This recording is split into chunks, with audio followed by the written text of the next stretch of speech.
शरद जी, एक बात बताएं, पीछे ही राम मंदिर का पूर्वी द्वार है, हमारा कैमरा लगातार ये राम मंदिर का पूर्वी द्वार दिखा रहा है। इस द्वार को पार करके आप भी तो रामलला के दर्शन करने गए होंगे? बिल्कुल गए हैं। राहुल जी क्यों नहीं आए?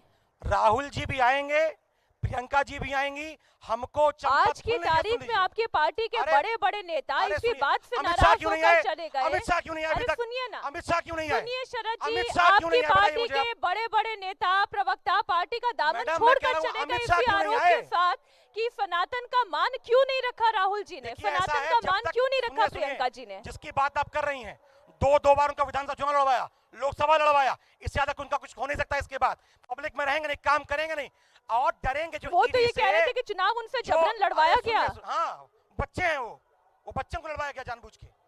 देखिए ऐसे मजाक भारतीय जनता पार्टी में रहने के बाद लोग करते हैं। और संजय निरुपम और रोहन गुप्ता, आप सबकी बातों को नकार देंगे? जो भी व्यक्ति, सुनिए, जब इस देश के अंदर स्वतंत्रता की लड़ाई चल रही थी तो जो लोग लड़ रहे थे ना, उसे लोग बैठ के बाहर देख रहे थे। तो हम लड़ने वाले लोगों को यहाँ कांग्रेस पार्टी में हो सकता है, जिसको छोड़ के डरना हो, भागना हो, लोटस कंपनी में चला जाए, स्वागत वहां पे होगा।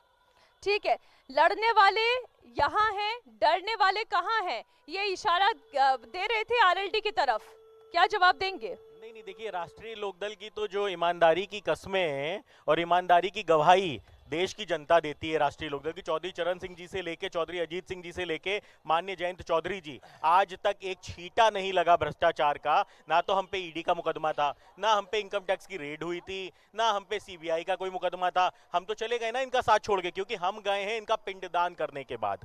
इंडिया गठबंधन का पिंडदान करने के बाद राष्ट्रीय लोकदल गया है। ईवीएम को ये बताते हैं ईवीएम हैक है। अगर ईवीएम हैक है तो भाई क्यों जा रहे हो चुनाव लड़ने? तो इसका मतलब ये है कि जिस ईवीएम के ऊपर आपको तेलंगाना में सरकार मिली, ये तो कह रहे लेवल प्लेइंग फील्ड भी नहीं दे रही है बीजेपी। अरे भाई, जनता के बीच में रहोगे नहीं, सबके पीछे ईडी सीबीआई छोड़ दिए जाएंगे, तो चुनाव कैसे लड़ेंगे? अभी इंडिया गठबंधन के नेता ही बता रहे थे ना, जो लोग छोड़ के गए हैं वो जनता के बीच में नहीं रहते थे। तो ये पूरी की पूरी इंडिया गठबंधन की स्थिति है। भाई, जनता के बीच में रहोगे नहीं, भगवान राम का विरोध करोगे, भगवान राम की धरती पे खड़े होकर भगवान राम का विरोध करोगे, तो भाई शरीर तो ठंडा होगा ही। और जब शरीर ठंडा होगा तो फिर एक ही नाम निकलता है, राम राम सत्य है। और देश की जनता की भावनाओं को छूने का काम अगर किसी ने किया है तो वो यशस्वी प्रधानमंत्री नरेंद्र मोदी जी ने किया है। यहाँ तो इंडिया गठबंधन के प्रवक्ता को ये भी नहीं पता कि मुलायम सिंह को पद्मश्री नहीं पद्म विभूषण मिला था। ये भी मुझे करेक्ट करना पड़ता है। तो ये तो दशा है इनके प्रवक्ताओं की। तो आप खुद समझ सकते हैं कि ये क्या जनता के बीच में रहते होंगे, जिसको अपने ही जनता के नेताओं की जानकारी नहीं है। लेवल प्लेइंग फील्ड की बात हो रही है। और राहुल गांधी हो, चाहे अखिलेश यादव हो, चाहे ममता बनर्जी हो, चाहे शरद पवार हो, आज आरोप तो बीजेपी पर यही है ना कि लेवल प्लेइंग फील्ड नहीं दे रहे हैं। पीछे अगर सीबीआई ईडी को छोड़ दिया जाएगा तो चुनाव पर ध्यान देंगे या कानूनी लड़ाइयां लड़ेंगे? देखिए मीनाक्षी जी, ओम प्रकाश राजभर जी हमारे राष्ट्रीय अध्यक्ष हैं, उनके ऊपर क्यों नहीं सीबीआई ईडी का छापा पड़ा? क्यों नहीं पड़ा? साथी बन गए ना, यही तो आरोप क्यों नहीं पड़ा? ये इसी बात पे मुखर विरोध किया जब तक सपा के साथ रहे, गठबंधन में रहे ना, समाजवादी के साथ हम लोगों ने चुनाव लड़ा ना 2022 का। किसने माहौल खड़ा किया? कहां तक भाजपा को ले गए? और उसके बाद जब समाजवादी पार्टी की नीति नियत और हालत ऐसी हो गई है तो उनके साथ रहने से क्या मतलब था? अच्छा, कैसी है नीति और नियत समाजवादी पार्टी? नीति और नियत, अयोध्या की पावन धरती पे खड़ा हूँ।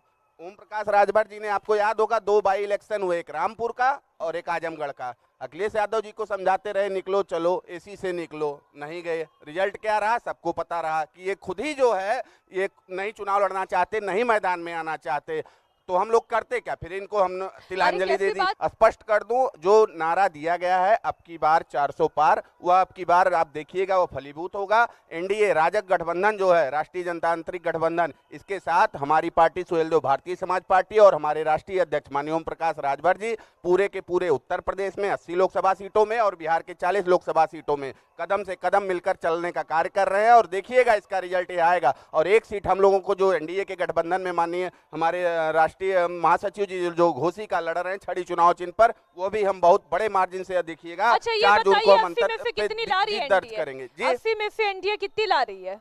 मैं उत्तर प्रदेश की अगर बात करूं तो 80 में से पूरी 80 आ रही। जो एक सीट कांग्रेस के लिए छूट गई थी ना पिछली बार, अब की देखिएगा। और जो पिछली बार जीते थे वो भी अब की साफ होगा। अच्छा, ये सुभाषपा और आरएलडी वाले ये एनडीए में है ना? एनडीए में है। हाँ जी। असल में क्लियर नहीं होता, बात बदलते रहते हैं, इधर उधर कूदते रहते, पता नहीं चल पाता है। अरे पता तो आपका भी नहीं चलता कब कौन सा नेता किधर चला जाए भाई।